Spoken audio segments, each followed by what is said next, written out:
Hello, everyone. On behalf of the Counselors of Real Estate, welcome to this special presentation of LA Fires. What Happened and Why, Part 1. Thank you for joining us today. I'm John Henschel, CRE, Global Chair of the Counselors of Real Estate and President of Henschel Real Estate Services in Abingdon, Maryland. The Counselors of Real Estate is a global organization of commercial property advisors addressing real estate challenges worldwide. Experienced, innovative, principled, and credentialed problem solvers, counselors reside in 22 countries, practice in many more, and offer expertise in 60 real estate disciplines across all asset classes. Each has earned the prestigious CRE designation, representing a badge of distinction and a commitment to excellence. Let's recognize today's sponsors for this event, Equus Capital Partners and RELPI. Thank you both for your partnership and your support. Before we begin, I'd like to offer you a free digital subscription to Real Estate Issues, the Counselor's peer-reviewed professional journal. It's been named one of the top 10 essential real estate publications in the United States, and you can obtain it by visiting cre.org/REI to subscribe. You're encouraged to utilize the Q&A feature should you wish to submit a question. Your participation is welcome, and we'll answer as many questions as possible as time allows. I wanted to introduce today's moderator, Steve Norris, principal of Norris Realty Advisors in Pasadena, California. In 2021, Steve led the CRE Consulting Corps team that advised the town of Paradise, California, and the Paradise Association of Realtors following the devastating Camp Fire in 2018. The team continues to confer with local stakeholders today. Steve was invited to membership in the Counselors in 2002. Welcome, Steve, and I look forward to a wonderful presentation. Thank you, John. And thank you all for attending this webinar. And I think we should I need to start out by saying this webinar will be different. It is personal. John mentioned my work in Paradise, and I never imagined what the morning of January 7th would bring to my neighborhood and my home. That morning will be etched in my mind for the rest of my life. I came out of the house to eerily darkened skies with clouds from fire smoke that were darker than the morning fog we get in Los Angeles. We live 5 miles south of the Altadena fire. My office is 3 miles south of the fire zone. The fire destroyed 16,251 homes in the Palisades and Altadena, 9,414 homes in Altadena. Each of these homes has a personal story. And over the past 6 months, we have become aware, our family has become aware of more than 40 different families we know directly who have lost everything. We have a friend named Megan who is the chair of a nonprofit organization here in Pasadena that helps the homeless. Her home was destroyed completely, and she is now figuring out what to do. We are having lunch next Friday to talk about the options. Keep the lot, sell the lot, rebuild, move someplace else. She's still sorting it all out. Our friends Joel and Carrie are married and lived in Altadena. They are both members of a number of concert orchestras and collections of musicians. They are both concert violin players. Their sound studio was in their garage. Their entire home is gone. They are trying to figure out what to do next. They may be working with an architectural firm that we will be featuring, nonprofit, in our next webinar called the Foothill Catalog. I have become very involved with those folks. There is a story of Joel and Carrie. If you go to KUSC, our classical music station in Southern California, and search for After the Fire. It's a wonderful story of they're trying to figure out redemption and struggle with change during the course of the fire. The pastor of our little church, Matt, lives in Altadena. His home, as well as every other home on his cul-de-sac, was destroyed. Matt is now in temporary housing with his wife, Jill. They are trying to figure out what comes next. Out of all of the conversation today, I think the leading theme will be hope and transition and sort of overcoming obstacles. And so with us today, we have two speakers. I'm going to introduce them individually. The first is a gentleman that I ended up being assigned to for his CRE interview. And I'll never regret that at all because I made a great new friend. David Waite is a partner with the LA office of Cox Castle and Nicholson.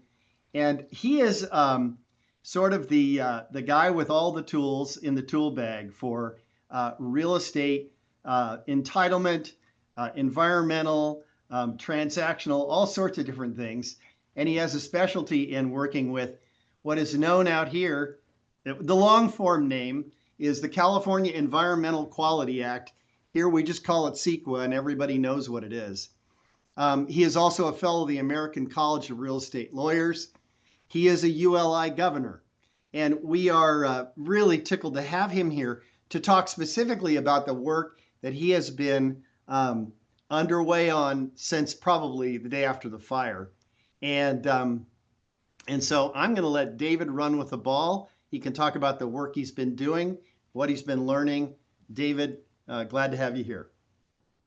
Thank you, Steve. Steve, you want me to get started or do you want to introduce Valerie as well? We're going to jump right in and I'll introduce Valerie in just a bit. Okay, great. Well, first of all, Steve, thank you for the introduction. It's wonderful to be with everybody this morning and to share the experiences that certainly I've had with many, many wonderful colleagues over the past 3 months since January 7th. And let me start off by saying and reiterating a couple of points, Steve, that you mentioned. January 7th is a day that Angelenos will not soon forget. It was a devastating series of wildfires impacting both the Palisades community and the Eaton Canyon community. And we ended up, Steve mentioned 16,000 structures were destroyed.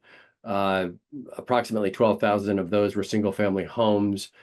24 million square feet of structures were destroyed. And let us also not forget that 29 lives were lost in these two fires. This was devastating by any measure. And so the question became, I think, fairly quickly, what is going to need to happen to recover and rebuild? And a group of like-minded individuals jumped in very quickly and decided, what can we do? It started with the Urban Land Institute here in Los Angeles, our district council. And then from there, we joined with UCLA and USC to form effectively a three-party group of folks to weigh in on what can be done. So I'm going to start, Cassandra, by asking you to pull up the slides, and we can go from there. So the effort we were involved in has been dubbed Project Recovery. And as I mentioned, this is a joint effort between ULI, the Ziman Center for Real Estate at UCLA, and the USC Lusk Center. And what we pulled together very quickly, literally, I think this was on January the 12th, was a group, and let's go to the next slide. This, by the way, was our mission as we were going into it. We started off very early by deciding who is going to be our client, who is our customer on this. And we decided that we wanted to have a trusted partnership with both the city and the county of Los Angeles to provide the expertise that we felt as a private sector organization we could provide to the city and the county. That was our customer, and that was who we felt we were really providing this resource to. Next slide. Our approach was one of partnership. We formed an advisory committee of about 10 different professionals. We identified 9 different work streams that we were going to be focused on for approximately the next 6 weeks. We assembled 100 subject matter experts in each of the areas that were needed to respond to the disaster, and everyone was providing volunteer service. This was nobody was getting paid for their work, and our goal was to serve the communities. Next slide. This is what we looked like in terms of an organizational structure. Across the top bar, you'll see our organizing and governance committee. comprised of Lou Horn, our incoming chair for ULI LA, who is also, by the way, the chair of CBRE here in Southern California. Claire DeGreer with CNC Ventures. Claire is a prominent developer here in Los Angeles. Lou Feldman with UCLA, Stuart Gabriel from UCLA, Richard Green from USC, Gotti Kaufman, RCLCO, Tim Kawahara with UCLA, and Kelly Miles with ULI, myself at Cox Castle, and Kev Zorian, formerly Morgan Stanley, now Arcell Investments. And you'll see across the top, these are the different work streams that we decided needed to have immediate attention. We started off with data mapping, and we really had to understand how many structures were impacted by the wildfires. The hazardous materials section was an important group that put together the resources that were going to follow on the EPA effort. The EPA came in quickly and managed the household hazardous waste removal. And that includes everything from car batteries, used motor oil, empty paint cans, and the obvious detritus of household hazardous waste. And from there, I led a group that was associated with a professional permit self-certification, which built upon the governor's order, executive order, shortly after the fires. I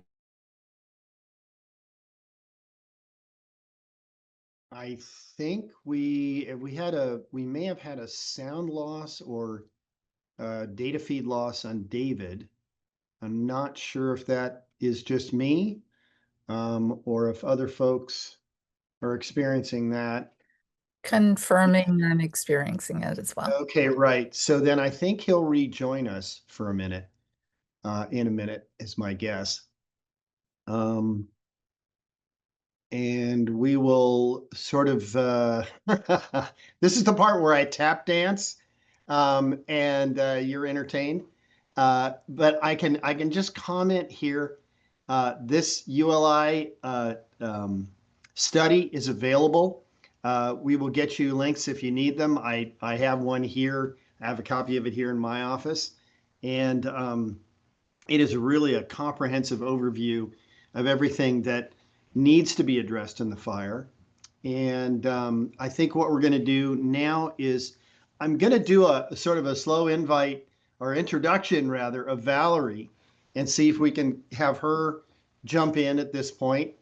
And let's see. Okay, so Valerie is here with us, and Valerie is like the friend of a really good friend. And the reason for that is that Valerie has recently joined After the Fire USA. Google that name, After the Fire USA. We have the consulting corps and the counselors have been good friends of After the Fire since the summer of 2021, when we became aware of their efforts in response to the Camp Fire in California and their ongoing efforts in a number of other places. The counselors have been involved in offering advice and support in sort of a supporting role without any need for us to take any form of limelight in the Lahaina fires, in just working with Jennifer and helping her understand various issues and being briefed by her. Really, most of the time when we talk to Jennifer and anybody at After the Fire, we learn more than we started with in volumes, actually. And so Valerie brings to us, and to After the Fire, more than 30 years of nonprofit and grants experience. She is very well versed in the Byzantine nature of federal and state programs for charitable and faith-based organizations, constructions matters, mortgage, insurance issues. And Valerie is a proud graduate of Duke University. I know we have a number of counselors from there as well. In her new role with After the Fire, she's going to serve as a fellow specializing in California focus on community recovery after megafires. And a megafire is a whole different concept. And maybe, Valerie, you can just talk about that briefly in terms of what happens in a regular fire versus a megafire. But we would love to hear your experience and understand the work that you're doing in sort of a bigger sense, both in megafires and working with communities through in areas that are affected by wildfires. We're going to let Valerie go, and we're really tickled that you're here. Thank you. Well, thank you. And Cassandra, if you would please go ahead and pull up the deck. Just a little bit about after the fire.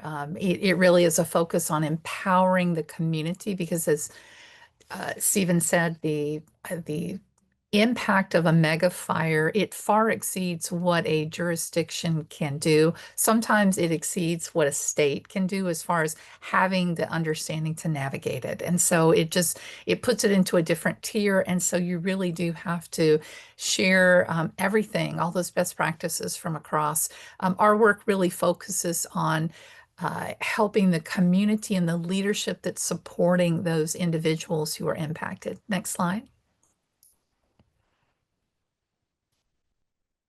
And so we are here from the beginning, as just as David said, activated right after the fires when they were in process, and starting to make the connections and bringing in those resources to help move the community from devastation to the recovery, resilience, and growth. And that tagline is very much key to what we do.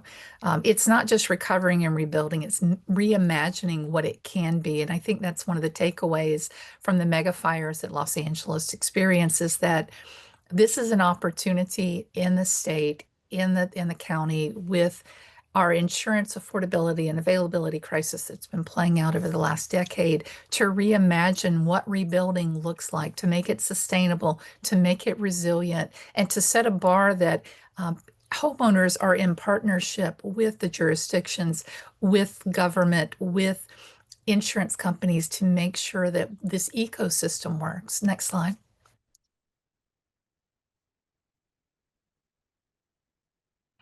And just a little bit about us. We are the only nonprofit exclusively dedicated to mega fire recovery. And so I'll show the next slide in a minute. We'll just run through where we've served individuals. The genesis was in the 2017 North Bay fires. Because what's happened in California and across the country, and actually, let's just say across the world, when you have a mega fire, there really is no one to dial up, right? There is, you can't dial a friend and get someone in to help you navigate what's a very complicated process that's compounded by every bit of infrastructure being impacted. And so because there was no one to help with that, after the fire was established, to be able to help navigate, bring in those subject matter experts, bring that firsthand experience, and bring those other resources in the communities we've supported to pay it forward to help those organizations help their community navigate this recovery process. Next slide. And these are some of the areas we've worked. Obviously, California, a lot of fires here that we've responded to, but also the 2020 fires in Oregon, the Marshall Fire in Colorado, and the Maui fires, Lahaina and Kula in Hawaii. Next slide.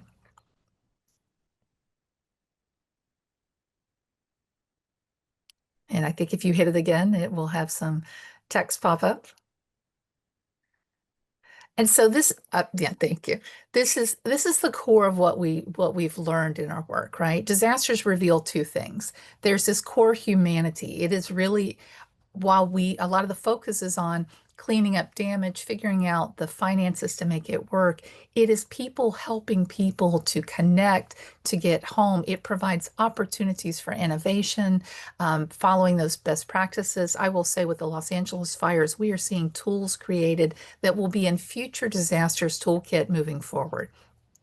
But it also reveals those inequities. You know, you might have read in the news about the issues that the Altadena community is facing, you know, in that you've got a historical area that was a national beacon of Black ownership in the country, and a lot of those homes were lost. And so how do you help people build back to protect that culture of a community, that pride in a community? What is that touchstone that makes those communities? And the same with the Palisades.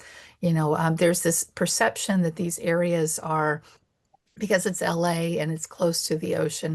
It's full of millionaires and people with the resources. There are a lot of people who moved to these areas when the people did not desire to live there, and so there's an opportunity to bring this back. But one of the things that, just to caution, because our focus is on the leadership in the community that are helping the individuals, is we can't buy into wishful thinking. That magical thinking is not going to get there. Those outdated modes of leadership, the reality of the housing stock. Next slide. And this is just a snapshot of what we've done that mirrors what David was sharing that their larger policy group had done. We've met with hundreds of public officials, community groups, funders, residents.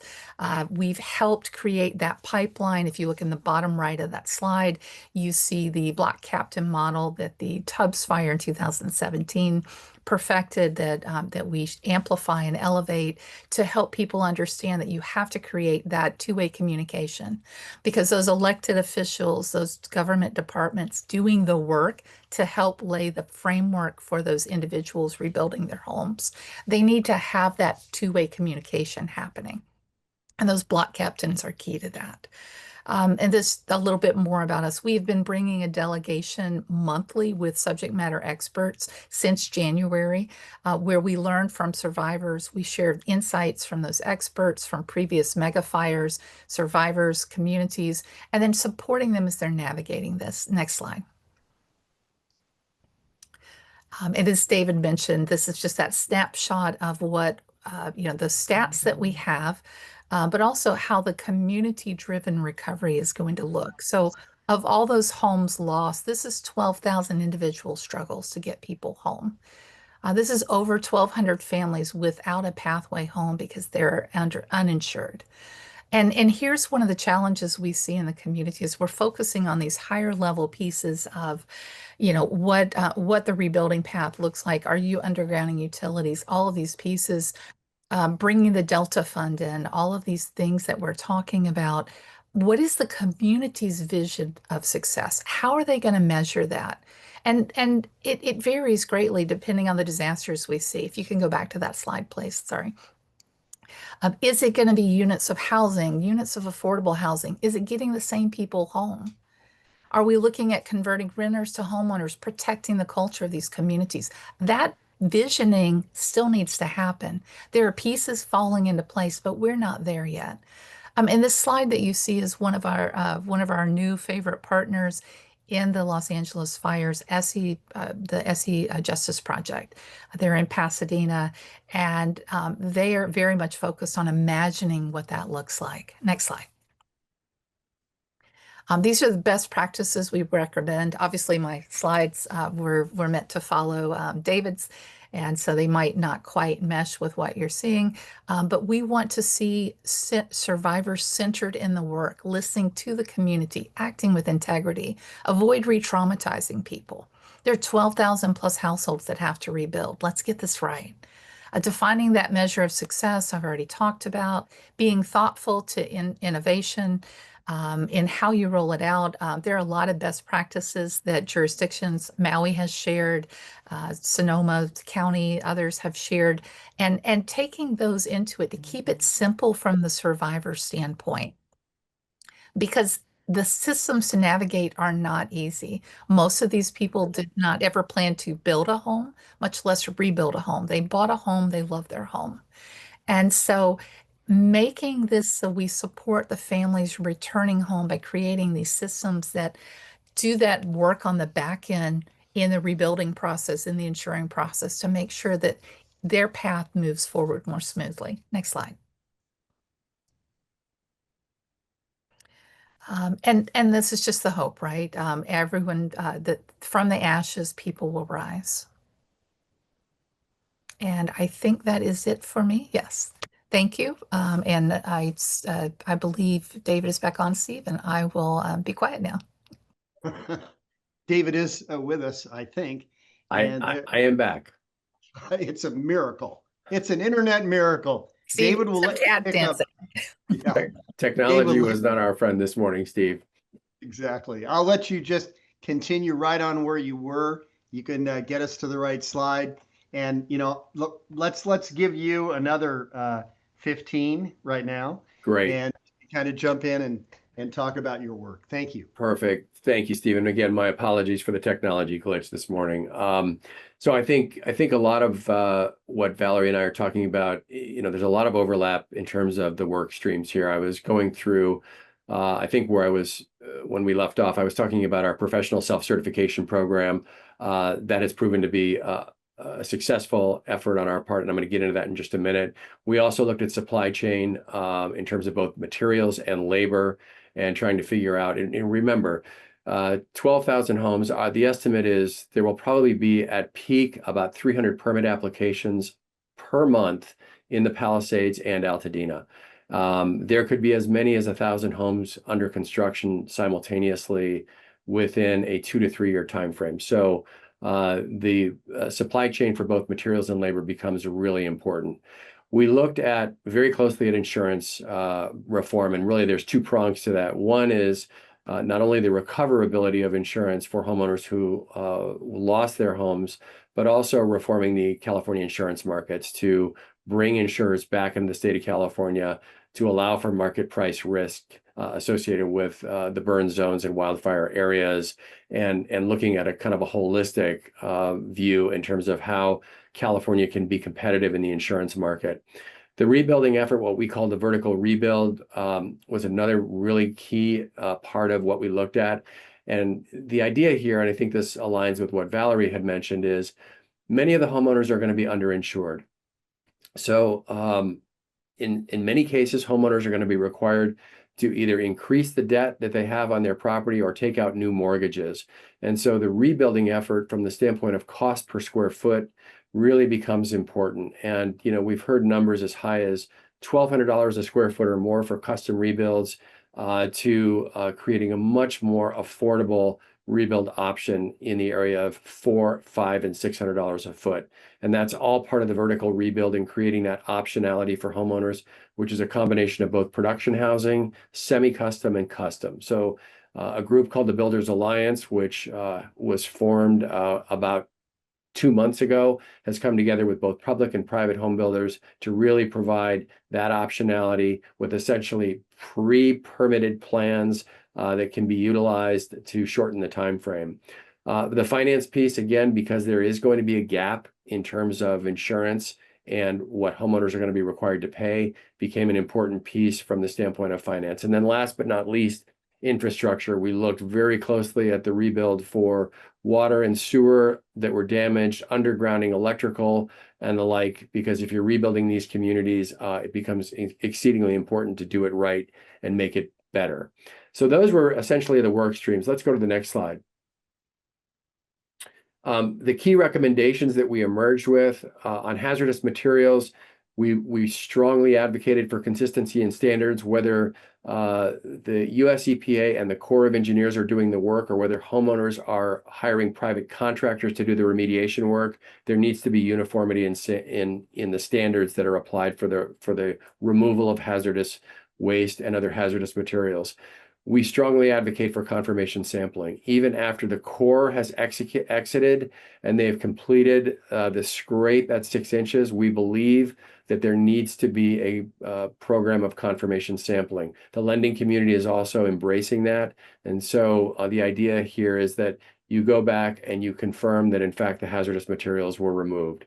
And there would be a certificate of completion that would be issued that would, by the way, attach to the permits as well. The streamlined permitting, the professional self-certification that I mentioned, again, we're building off of the governor's executive order and Mayor Bass's order to re-permit within 30 days. And this is a combination of professional self-certification with licensed architects who self-certify their plans. And then we couple that with the new AI tools that are emerging to assist in plan check with a goal to re-permit within 30 days or less. The City of Los Angeles, I'm pleased to announce, has announced a pilot program in the Palisades for professional self-certification. That program is underway. Similarly, in the County of Los Angeles, they have also adopted a professional self-certification pilot program. So those programs are moving forward. The AI tools are being evaluated as well. Insurance, again, stabilizing the private insurance markets. We've seen a number of insurers who've left the state of California because they are unable to price to the risk in these wildfire zones. And so we need to really work hard on not only retaining those who are in the market, but bringing back insurers so that they can do risk price adjusting for these risks. That will also, by the way, be combined with new building standards, probably new code compliance and upgrades that are coming, the so-called Zone 0 requirements for defensible space, and then other technologies in terms of managing fires within the wildfire zone so that once fires emerge, they can be quickly detected and first responders can respond immediately. Those all combined with the recovery of the insurance markets. The vertical rebuild recommendations, again, community first. We have some really good examples. I think that Valerie mentioned in California, the Coffee Park community rebuilt in Santa Rosa within 3 years. 80% of the owners were back in. So that becomes sort of a gold standard for how quickly things can be done. And what we have found from our survey work, for every year of delay in recovery, you lose 20% of your residents. And that's based upon the survey work that was done. Integrating the resources, the idea here is there will be a center where homeowners can go. They can look at pre-approved models, choose from a variety of different types, know what the construction cost will be on a per square footage basis, and basically be able to pick and move quickly. And that is part of the Builders Alliance initiative, again, with this combination of production housing, semi-custom and custom rebuilds to give homeowners the optionality of choice when they decide how they want to rebuild and what cost they are prepared to absorb. Supply chain, again, a big part of this, what we have found is that materials will likely be able to ramp up to meet the demand, but labor, once we hit about 1,000 units, we're going to be start to experiencing shortages in labor.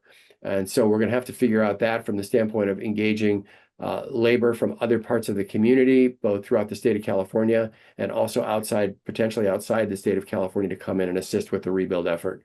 And then engaging philanthropic support for gap financing that we need.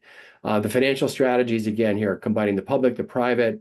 There's a whole series of tax increment financing vehicles. The new climate resiliency districts in California, we believe, are very potent in terms of being able to capture the gap between the now assessed value of the properties and what they will be at the time of the rebuild, capture that gap to use that tax increment to finance both undergrounding of utilities and repair and replacement of those utilities that were damaged during the fire. And then the whole idea is a credit enhancement program to allow for various credit enhancements for mortgage and underwriting of the costs associated with the rebuild. Okay, the next slide. Just again, in terms of the impact of our project recovery report, we issued the report in early March, and it has literally been spread across pretty much all of the communities who've been focused on the rebuild effort. It's been viewed, over 10,000 times, downloaded, 2,000 plus. And these stats, by the way, are dated. I'm sure by now it's even more so. In terms of our engagement, we've been meeting with the city and the county, both the mayor's office and the board of supervisors, regularly with the recommendations. We also have entree to the state of California, the League of California Cities, multiple civic organizations we are absolutely engaged with in terms of implementing the recommendations. Next slide. Again, ongoing public sector engagement. We had an event about a week and a half ago. Supervisor Catherine Barger, Mayor Karen Bass was involved. Rick Caruso from Steadfast LA, who has a private foundation focused primarily on the Palisades rebuild. We have been out and engaged, fully engaged with the community. Next slide. Again, Steve Soberoff, the Chief Recovery Officer, who was in that role for a period of 90 days. At the conclusion of his 90-day term, he issued his report to the mayor and the city council, and he recommended that the ULI, UCLA, USC report is the core aspects of that report should be the city's playbook for moving forward, and that was in his closeout report at the beginning of April. Next slide. Also, on the professional self-certification, as I mentioned, Mayor Bass issued Executive Order number 6, which established the first self-certification pilot program in the city of Los Angeles for the Palisades. Coupled that with Executive Order 10, which is the LA Department of Building and Safety, led by Osama Yunin, is to look at the new emerging AI tools to assist in the permit self-certification program. And I'm also pleased to announce that the County of Los Angeles also initiated the professional self-certification pilot program about 2 weeks ago. So this is all real time and it's happening as we speak. Next slide. The Builders Alliance, again, in formation, it's an open opportunity for all builders to participate. But again, the idea is to create both a combination of production, semi-custom, and custom to give homeowners optionality with respect to price, building typology, and models and the like. Soil testing, we are looking at a uniform standard for soil testing for confirmation sampling. That effort is being led by UCLA and Loyola Marymount in terms of what the sampling protocol should be for the burn zone to ensure that the sites are safe for rebuild. Customized insurance solutions, those are also in the process of being negotiated and adopted with the industry. And then we are working very closely with the lending community, including lenders like Bank of America, on a variety of different financing vehicles to support the rebuild effort, including secondary mortgages that would be consolidated with a first at attractive interest rates in the current market. Next slide. Again, here's there's a survey that we did as part of this, and these were the data points that emerged from the survey. And we had surveys both in the Palisades and the Eaton fire areas. And what you see from the survey results here, and they varied from community to community, but I would say largely they were very similar. 78.5% of homeowners in the Palisades who lost their homes intend to rebuild. 70% may not return if it takes more than 3 years. So speed is really important. And that's why the permitting and the self-certification become really the tools to get to that, that 3-year demarcation. Because if things get delayed and progress is slowed, as I said, with every year, you lose 20%. So in order to promote the rebuild and keep the homeowners engaged, you really have to focus on the permitting aspect. And I think, Steve, you experienced that in Paradise as well. And again, construction costs. Okay, so there's a whole series of ranges of construction costs, but we believe, and the production builders believe, that they can get the cost down to $500 to $600 a foot. There might be more with resiliency in terms of fireproofing and future-proofing the structures. That could run another $80 to $100 a foot based upon building materials that are utilized. But that's a key component because cost is a #1 concern for folks that have, a net worth of less than $5 million. It is their #1 concern. And again, providing that optionality, because $1,200 a foot is just not doable for most of the homeowners, whether they're in the Palisades or in Altadena. 62% were willing to forego customization if they needed to make a compromise with respect to building typology. The important thing is to get back, right? And get back. They'll forego the custom rebuild in favor of production homes if they can get back to their communities. 73% in the Palisades expected to be covered by their insurance. And again, there's a range of that depending upon the amount of insurance that is recoverable. And then 2/3 are uncertain if they're going to have sufficient resources to fully cover the rebuild. So that's a very significant number. Hence, this optionality piece in terms of cost is really important. So these were the key data points. And again, they were largely consistent between the two communities with some variation between Eaton and Palisades. Next slide.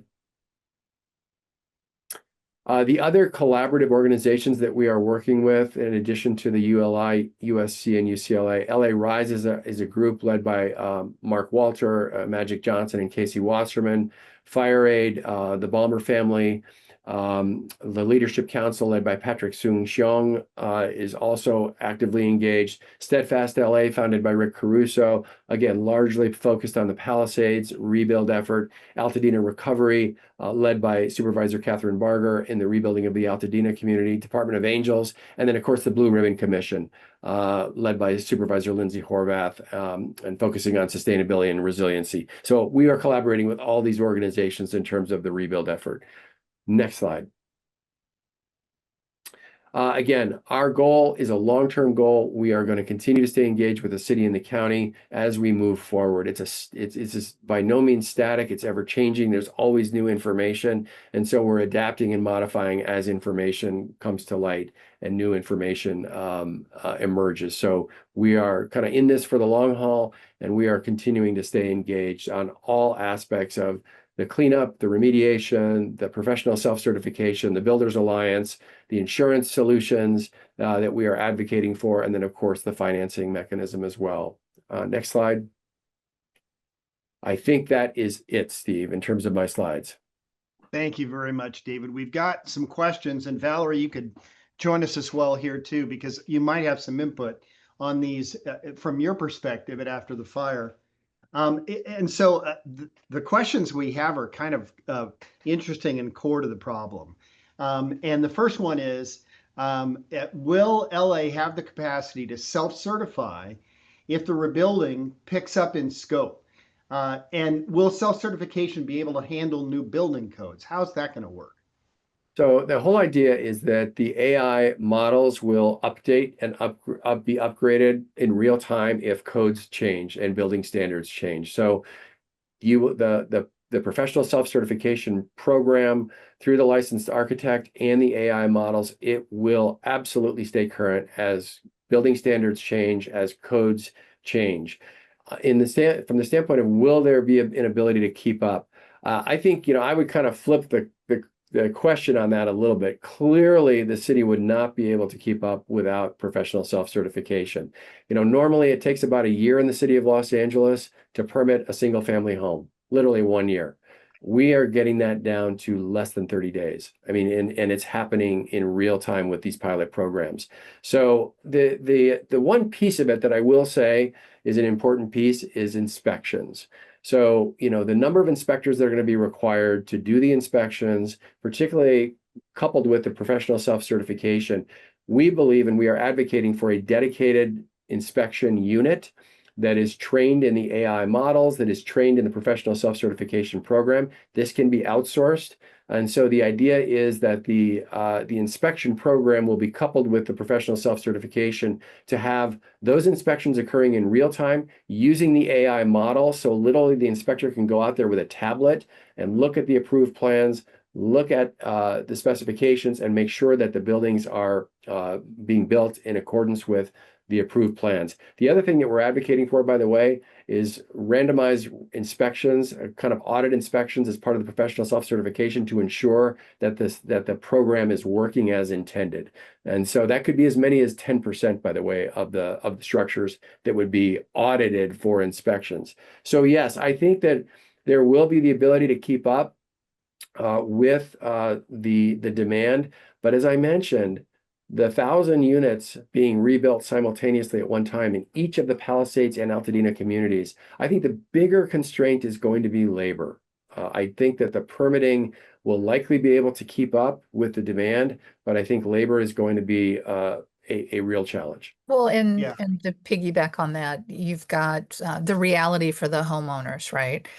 They are going to, those that are outside of this 1,000 at a time, right? Those individuals moving forward, a lot of them are going to wait until they figured out their financing to move it forward. So there's going to be a lot of dating, let's call it, with the permit center. And that, that is a best practice from, as David was talking about, that's a best practice from any mega fire to have that third party, ideally somebody who's got that training, they've got that experience, that trauma-informed care to be able to do that. But to pair that with on the saving grace for this is that it will not be moving as quickly. There's time for the AI and the system to learn.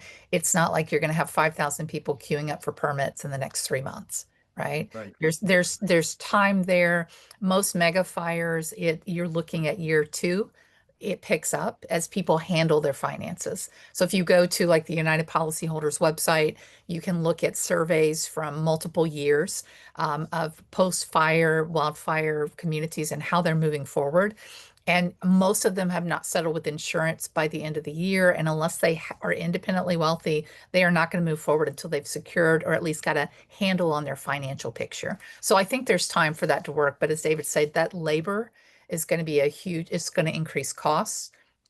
And it's just going to impact all of this. So having those trained professionals to be able to support this is going to be key.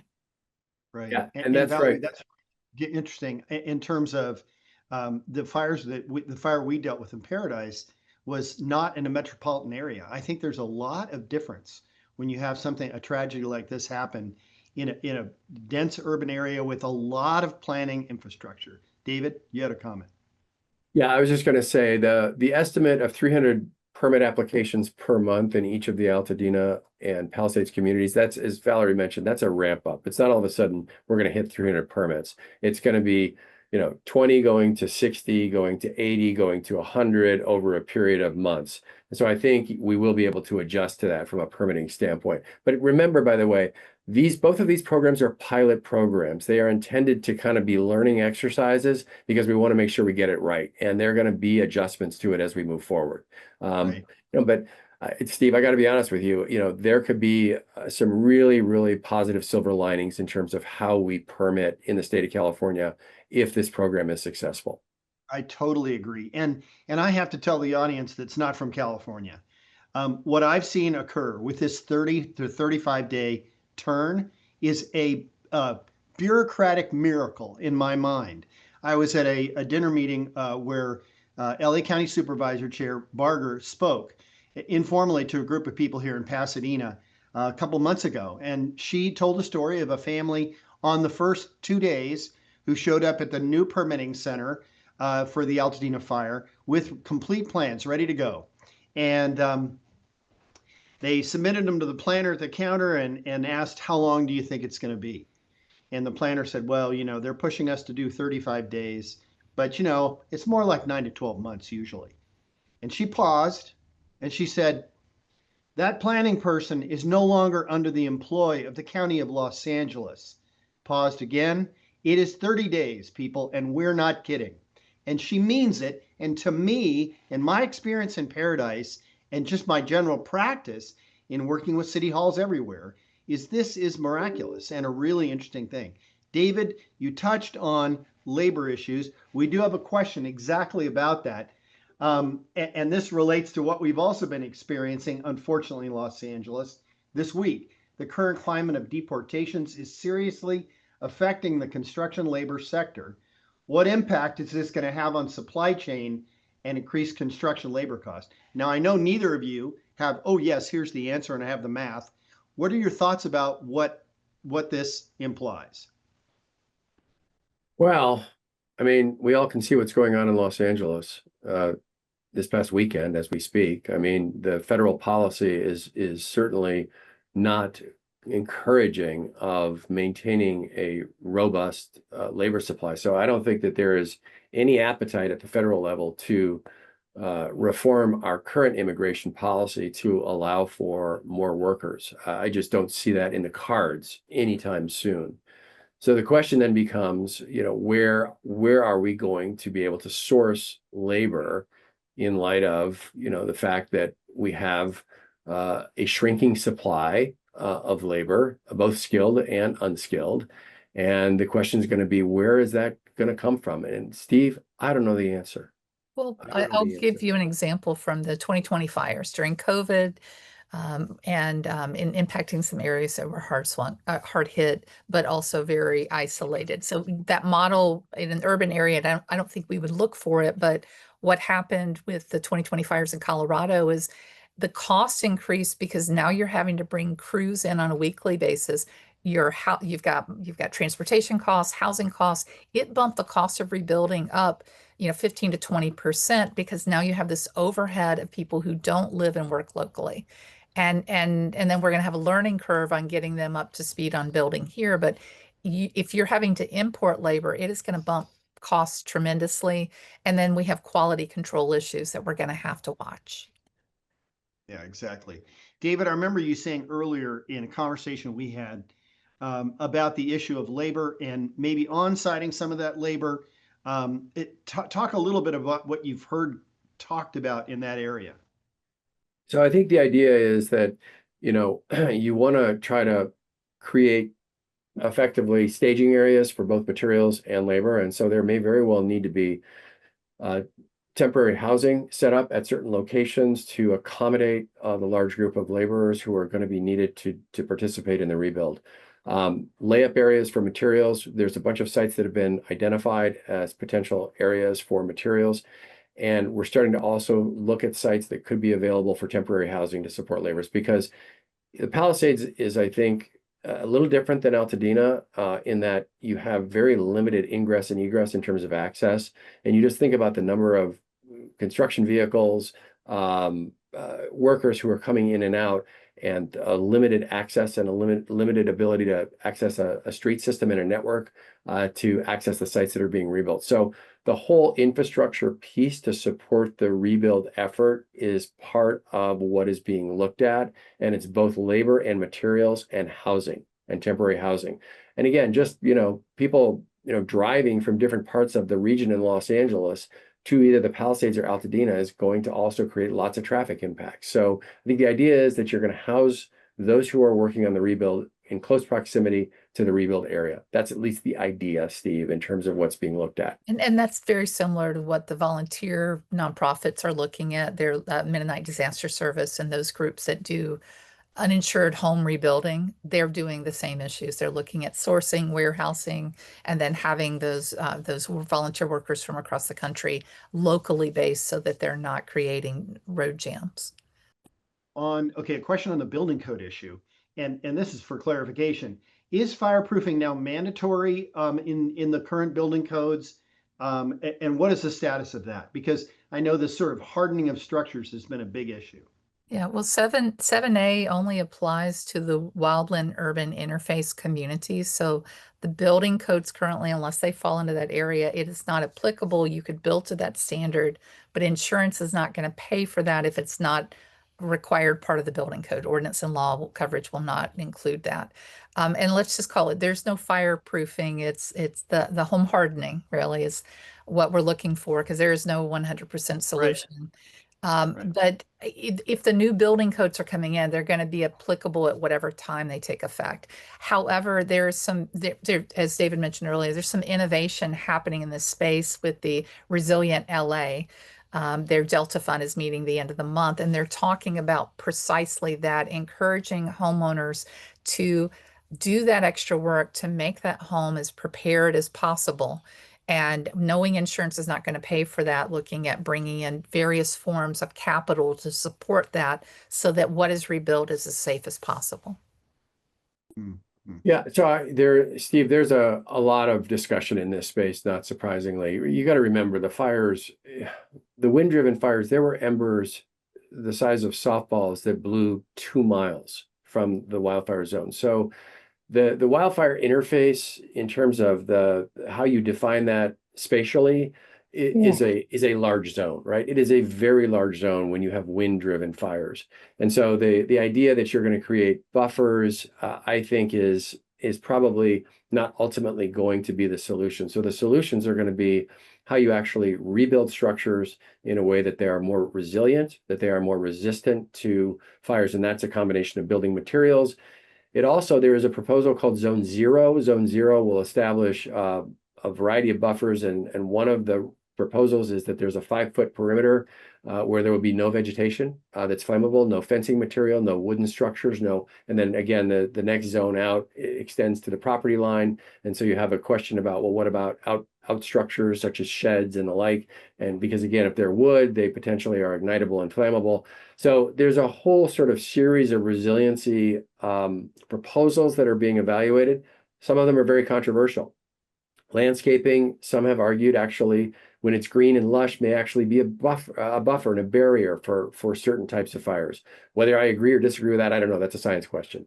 But obviously there's an aesthetic issue in terms of quality. There's a privacy question between homes where you have vegetative barriers between structures. So all of those issues are very much alive and being debated currently in terms of what the new standards ought to be.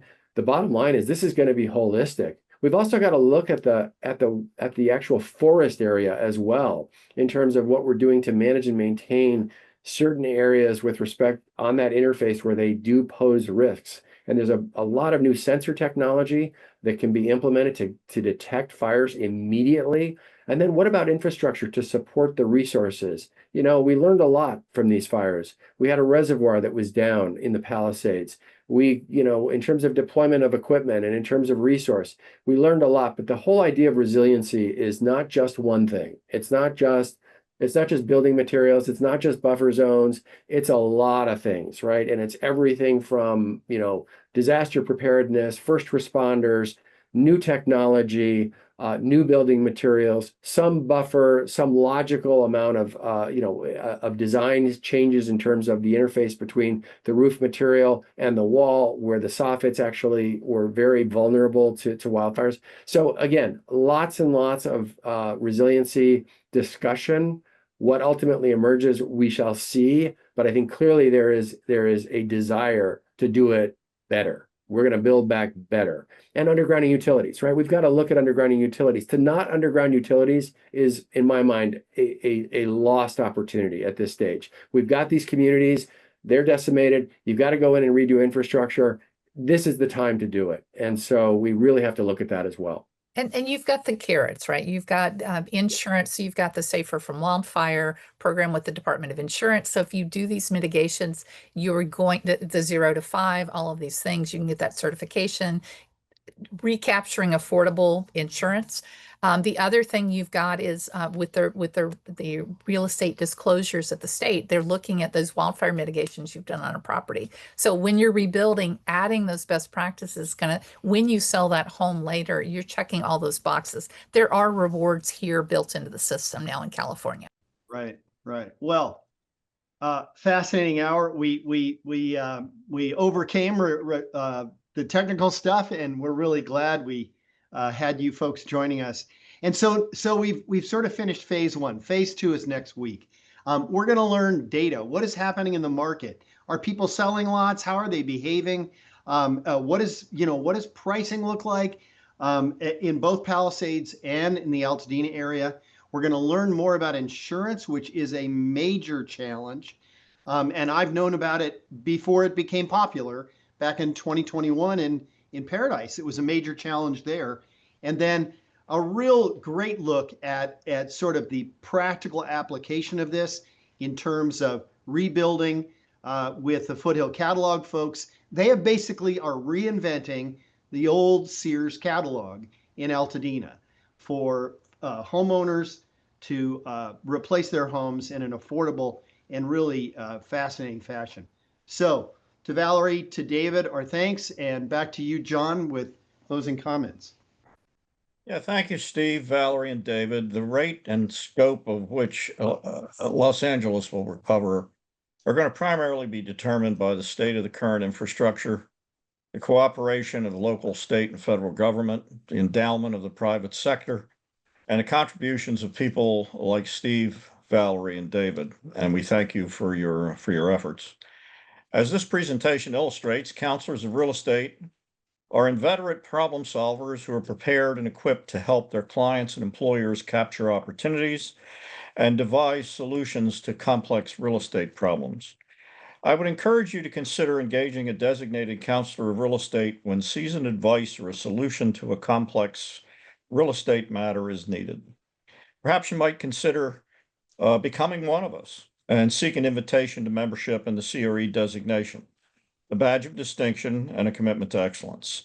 You can contact Lindsay Adams at our Chicago office at ladams@cre.org for more information. Please join us next week, June 18th, for part 2, as we continue the conversation with a special focus on infrastructure and the technical and financial issues inherent in the rebuilding process. Since you registered for today's event, you are automatically signed up for next week's presentation.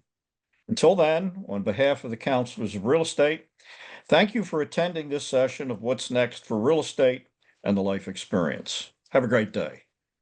Thanks all.